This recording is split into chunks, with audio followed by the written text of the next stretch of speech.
Welcome, everyone, to the Apoco-Larry podcast. I'm Steve. He is Dr. Van Meek. Don't you forget it either, folks, Put whatever I'm trying to say. that in your pipe and smoke it. Yeah. But don't do that if you're Pentecostal. Only right. if you're Dutch Reformed. That's right. That's right. Oh wow, we're hitting them all fast and hard. My friend, we're going to take a look at 1 Samuel 15. Anything to say about it? This is the big rejection of Saul. Remember, we had the little rejection a couple of chapters ago, and now we've got the big rejection. When this is the one that people sing songs about, to obey is better than sacrifice. And again, I feel so much for this guy Saul. I'm so sorry for him. Yeah. Okay. Well, folks, without further ado, 1 Samuel 15, obviously starting at verse 1. Samuel said to Saul, I am the one the Lord sent to anoint you king over his people Israel. So listen now to the message from the Lord. This is what the Lord Almighty says. I will punish the Amalekites for what they did to Israel when they waylaid them as they came up from Egypt. Now go, attack the Amalekites and totally destroy all that belongs to them. Do not spare them. Put to death men, women, children, and infants, cattle and sheep, camels and donkeys. Yeah, this is a harsh one. This is really harsh. And the Amalekites are actually related to the Israelites.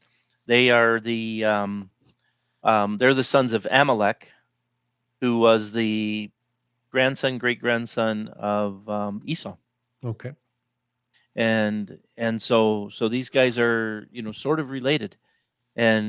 And this is a thing that people will have trouble with, that God says completely destroy these people. Yeah. If you ever saw Lawrence of Arabia, the movie, when he goes after that one group and he yells, "No survivors," and that's what this is. So this is a harsh one. This is pretty harsh.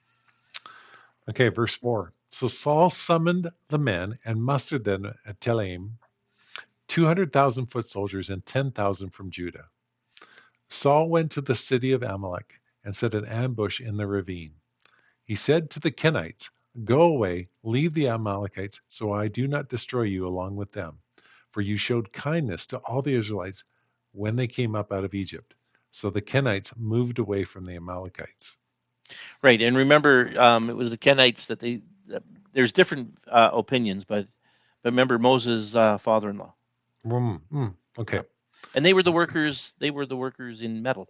They were metallurgists. Oh, look at you pulling out a word I barely am able to say. Verse 7. Then Saul attacked the Amalekites all the way from Helava to Shur, near the eastern border of Egypt. He took Agag, the king of the Amalekites, alive, and all his people he totally destroyed with the sword. But Saul and the army spared Agag and the best of the sheep and cattle, the fat calves and the lambs, everything that was good.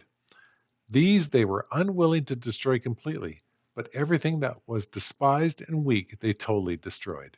Yeah, so he completely messes up. Remember, he has to kill and destroy everything, and he keeps the king and all the good stuff. Yeah. Huh. Well, I wonder what Samuel will say about this.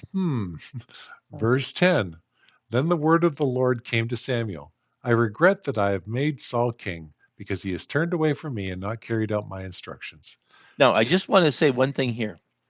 This is an interesting thing that God says. I regret that I made him. This happens a couple of times in different places, right? Like before the flood and things like that. And in this case, he regrets that he made Saul. And there's a group there's a discussion that was going on. Oh, I don't know, but I have no idea where it's sitting right now. But there's a group that believe in what they call the openness of God, that God does not actually know the end from the beginning. Oh. Now, for most of us, I remember my friend saying, well, where that discussion goes, only God knows. I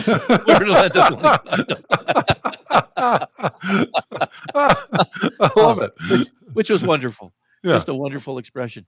But this is the kind of thing that makes people think that God doesn't know but I don't. I still am one who believes that God exists outside of time. He knows Right. the end of our time from the beginning, Right. Right. Right. and so the regret is something that he knew, Yep. right? And he still regrets it. Yep. Yeah. Okay. Um, so I regret that I made Saul king because he has turned away from me and not carried out my instructions. Samuel was angry, and he cried out to the Lord all night. Early in the morning, Samuel got up and went to meet Saul, but he was told, Saul has gone to Carmel. There he set up a monument to his own honor and turned and gone down to Gilgal. Oof. There's the second big mistake, right? Yeah. Put a monument to himself. Yeah. Yes. Come on, 13. Saul. Verse 13.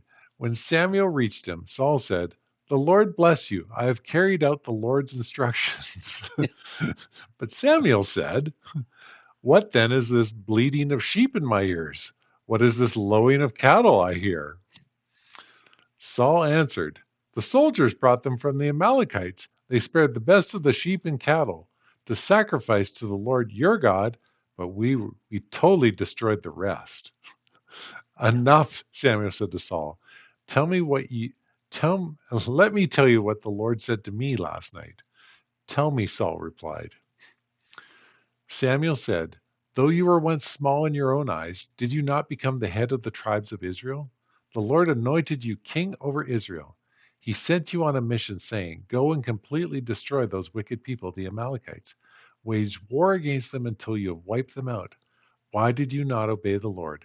Why did you why did you pounce on the plunder and do evil in the eyes of the Lord? Yeah. So there's Samuel. Just he's about to tell him the rest, but he's basically said, "Yeah, this time you've gone too far. Yeah. This this Oof. this is the end of it, man." Yeah.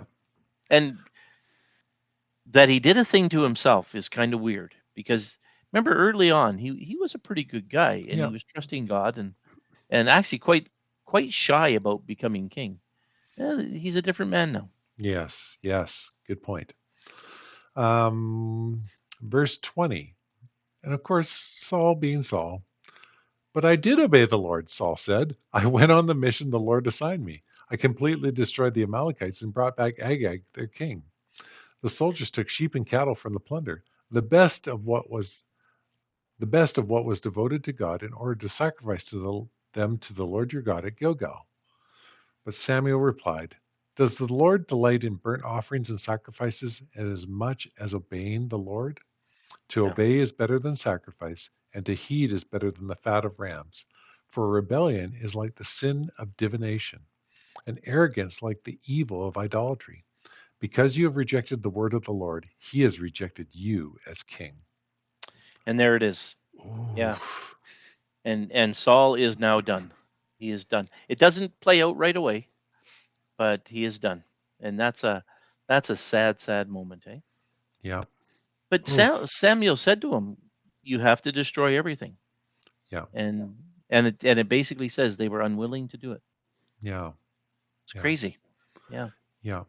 And God lays it down like I like you said, like they sing the song, but Yeah. God's looking for our obedience.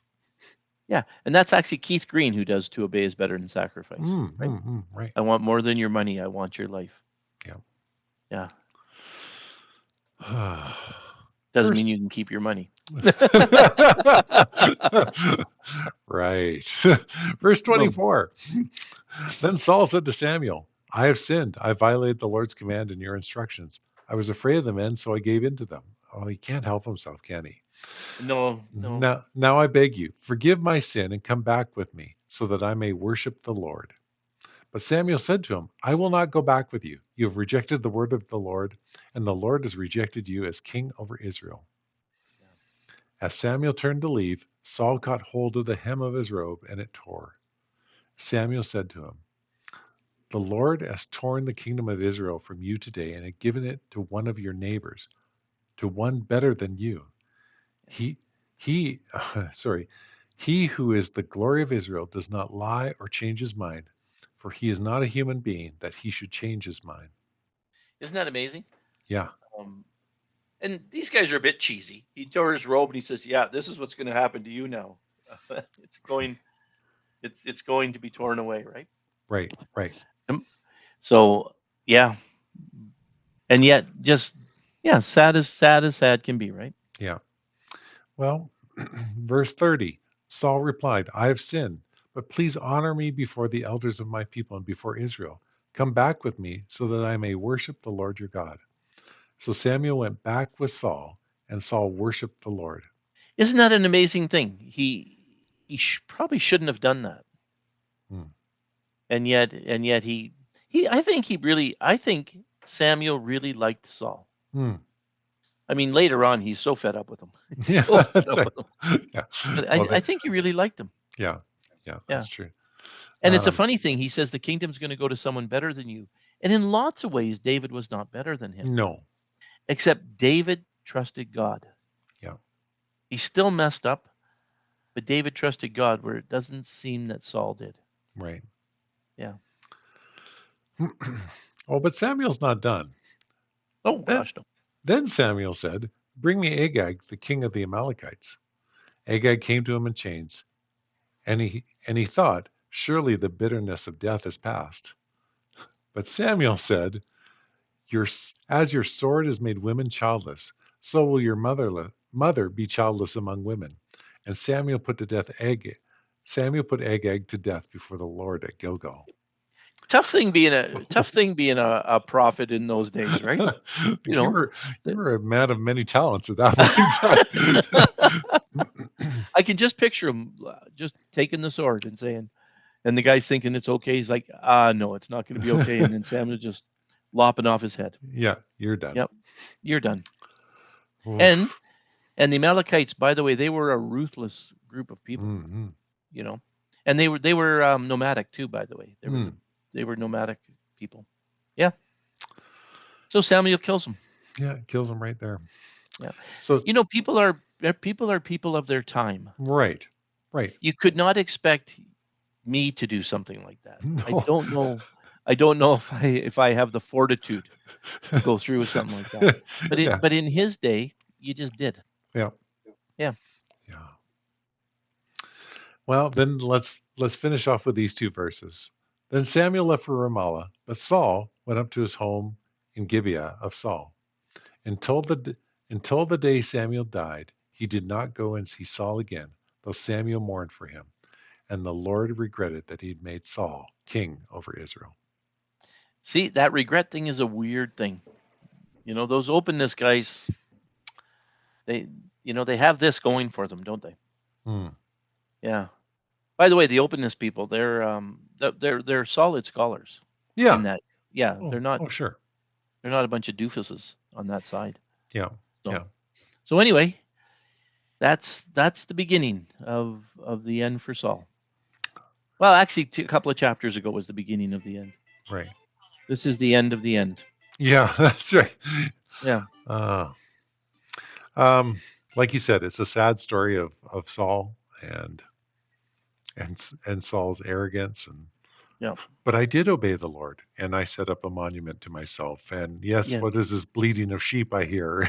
Yeah. I know. I know. I obeyed It's him, but you brought back all this stuff you didn't obey. I yeah, wonder if he actually thought he did. yeah, Yeah. Kind of weird, eh? yeah, Well, that's it. That's it for this time, Stevie. yeah. Okay. Folks, thank you so much for listening. Larry and I will go take a little bit of a pause here because vacations and other good things are happening. So you'll miss us for a couple weeks, but then we'll be back. We'll be better than ever, refreshed, renewed, ready to come back at it. But until then, and the next time we see you, I was Steve, he was Larry, and this was the Apoco-Larry.